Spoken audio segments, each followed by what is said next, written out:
Well, so much of the Western framing around China is just fear-mongering over its political system. China's a one-party state. It's ruled by the authoritarian, repressive Communist Party that keeps a tight grip over its citizens. But if that's the case, how is it that, according to a Harvard study, over 90% of Chinese citizens reported that they were satisfied with the central government? What is China's political system really like? And could it be possible that it's more democratic than the US? To discuss this, we are happy to have on Pavel Vargin.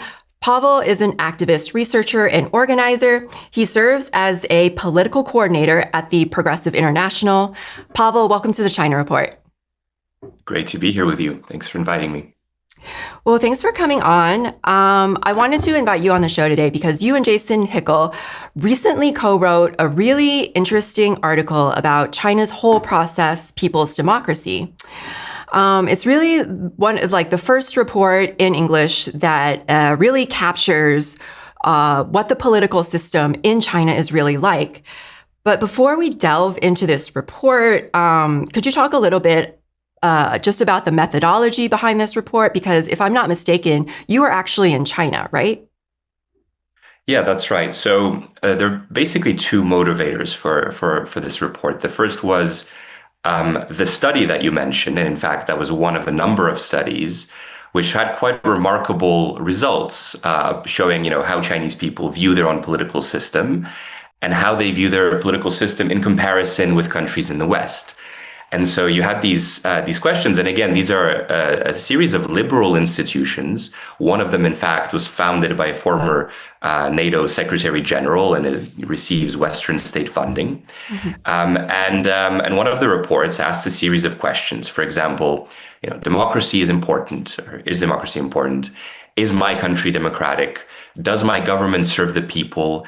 And does everyone have rights or equal rights before the law? And in each of those cases, the responses from China, from people living in China, were significantly higher than they were for people in the so-called classic liberal democracies like France, Britain, and the United States. In fact, for the claim or the statement that my government serves the people, over 90% of people in China agreed versus about 40% of people in the US, France, and Britain. So the divergence is really significant. And then you have these other statements. For example, everyone in my country can freely express their opinion on political and social topics. In China, 18% of respondents disagreed, while in the US, 27% of respondents disagreed. And then, of course, for me, the most remarkable statement, which is political leaders in my country are elected in free and fair elections. Again, in China, 5% of people disagreed compared to 27% of people in the US. And in our essay, we cite many more figures from similar studies. And so one motivation for doing this research is to understand what is this political process that we so readily dismiss as authoritarian and, fundamentally structured by systems of oppression rather than consent. How does it work? And how is its democratic character expressed? Mm-hmm. So that was one source of interest. And the other was a field study that I was on at some point last year, I think last summer. I took part in a conference in the city of Chongqing, this sprawling metropolis of, I think, over 30 million people. And as part of that visit, we went to a neighborhood called Minju Village, which was built kind of like those Soviet purpose-built towns built around significant industrial plants. There was this factory called the Machine Tool Factory there. It was actually a pre-revolutionary site, but it became quite an important industrial site after the revolution. Mm-hmm. And like many neighborhoods that were purpose-built around factories that made one or a few things, the neighborhood started to decline. The factory was moved out of the city at one point. There was a spike in poverty. The buildings hadn't been renovated for many decades. There was a stream of open sewage flowing through the center of the neighborhood. So there were huge issues with sanitation. And there was a big debate about what to do with the neighborhood. Now, when I went there, and until I learned that the neighborhood basically looked like I just described it 5 years earlier, it was completely unrecognizable. It looked to me like you might expect a hip neighborhood in Berlin or New York or London to look. They had this, craft beer bar in stacked shipping containers. They had really nice cafes. You can get your flat white or cappuccino. They had a really cool looking canteen that was several stories high. Really nice modern architecture. A lot of the housing had been redeveloped.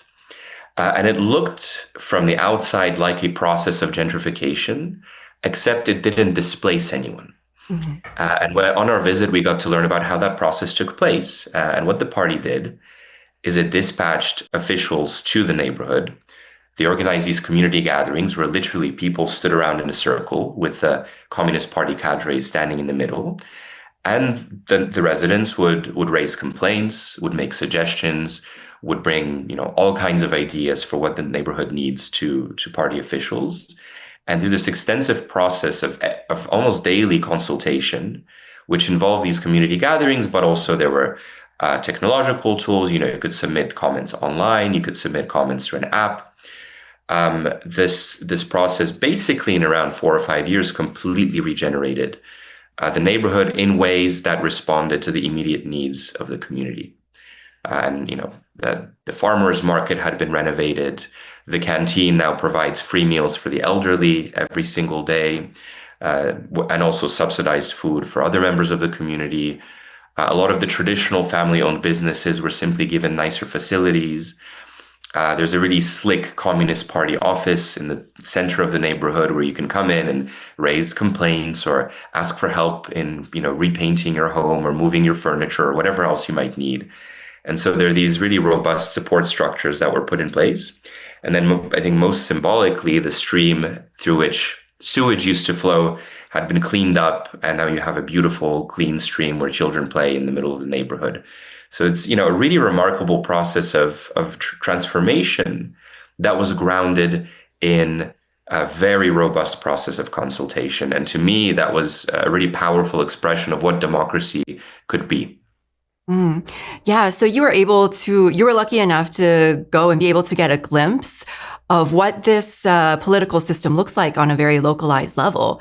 And before we get into the more granular details about, this consultative democracy and elections, I was wondering if we could take a step back and could you just give, give a picture of what are the major differences that you see between China's model, its model of democracy, and the democracy that we're used to, the Western liberal model? Yeah. Often when you raise the question of socialist democracy, there's, of course, a very important democratic exercise in Cuba that many people talked about a few years ago when the entire country effectively worked together to draft a new family code for the country. Mm-hmm. Really impressive process. And whenever you try to talk about these issues in the West, you're often met with this kind of template response, which is, well, you can only vote for the Communist Party, or you don't have elections, or there's no democratic choice because you only have a single political vehicle, which is the Communist Party. Now, first of all, that's not true of most socialist countries, most countries that would describe themselves as socialist. But second of all, there's I think fundamental misunderstanding of what it means to have a revolutionary state. Because this idea that one person has one vote and there are many different parties and each party reflects a particular set of preferences is all very well and good. But within capitalist societies, state power is run in the interest of capital. And that is reflected in the structure of party politics. And so, okay, you might have 2 parties like in the US, or you might have dozens of parties like you have in some European countries. But to a greater or lesser extent, all of those parties are fundamentally committed to the project of capitalism, to sustaining it, to nourishing it, to greater or lesser extents, and increasingly to greater extents, we're seeing now the very fragile social democratic consensus in Europe, being dismantled effectively in front of our eyes in the interest of remilitarization. So, you don't even really have a choice of social democracy anymore. You have a choice between a number of parties that are committed to a project of neoliberal reform, of putting social services in the chopping block.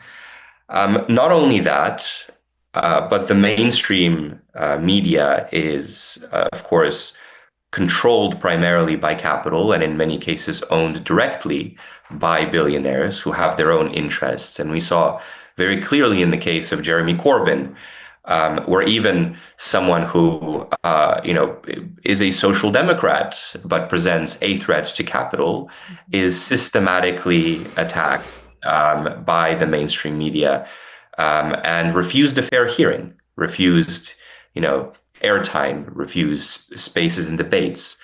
And so you have within capitalist societies a system that is deeply distorted by the interests of capital, and where any time any alternative, systemic alternative has emerged in the form of, militant trade unions, communist parties, revolutionary groups, these groups have been very severely repressed and in many cases saw their leadership assassinated, imprisoned, and so on. When you have a revolutionary society that underwent a process in which the working people rose up and overthrew capital, it's the working people that constitute the state. And so the job of the Communist Party is to be a vehicle that carries the subjectivity of that social majority, of the working class. And so if you move now to China and we think about this claim that you'll often hear from people that, okay, well, maybe China has elections, but you can only vote for the Communist Party. Again, that's not true, and we can talk about that later. But the Chinese Communist Party, or the Communist Party of China, has over 100 million members. There are about 70 million members of the Young Communist League, of the Youth League, which means that almost every family has a member or someone that is a member of the Communist Party, which means that when you're voting for people, you're voting for your neighbor. You're voting for a member of your family. You're voting for someone that you grew up with. You're voting for someone with whom you worked on the same factory floor, right? I've never met any of the candidates that I've ever voted for. But in China, you effectively vote for representatives of your community, and often the most respected representatives of your community. So I think we have to abandon this liberal idea that choice on its own is a useful marker of what democracy actually means and what it can deliver. And I think the Chinese system and the way that the Chinese system is perceived by the Chinese people shows, in fact, that a much better indicator of the success of a democratic model is the material improvements that it makes in people's lives. Well, you say, so China considers itself what it calls a whole process people's democracy, which I believe was coined by Xi Jinping a few years ago. And you say in this report that whole process people's democracy integrates two major democratic models, consultative democracy and electoral democracy. So I want to get into the electoral part a little bit later, but I want you to first explain this notion of consultative democracy. What does that look like in practice, and what are some of the key mechanisms that are put into place? And so one of the really remarkable things that you start to understand when you visit China, repeatedly, is that there are countless channels for consultation at all political levels, from the very grassroots level in villages. And I was very fortunate to take part in a field study just about a month ago or so, where we visited 5 different villages in one of the Chinese provinces and looked at the process of poverty alleviation and what they call the construction of common prosperity in each of these villages. And everywhere, those processes are deeply consultative, and in each village, they kind of work in different ways. And so, just to give you a sense of the rich tapestry of channels and instruments that you have for consultation, you have at a kind of national level these so-called 1, 2, 3, 4, 5 service hotlines, which is a phone number that you can just pick up, and you're guaranteed an immediate response upon receipt of complaint. And these hotlines aim at addressing public concerns on all kinds of issues. And I'm sure everyone's seen on TikTok these countless examples of people in China raising complaints about potholes and safety issues in their cities, and seeing those issues remedied within sometimes hours, if not days. So you have that. That also extends to channels like mayoral mailboxes, so literally mailboxes you can drop complaints into. You have mobile apps, you have call centers, you have groups on WeChat. So WeChat is kind of like the Chinese WhatsApp, except it's much more than that. It's a kind of all-encompassing platform that you can use for all kinds of to access all kinds of digital services in the country, from payments to banking to food orders to taxi orders. And also you can raise issues with your local government or officials or whatever on things of public concern. And so those are some of the mechanisms that enable governments at different levels of the state to respond to everyday demands and everyday concerns.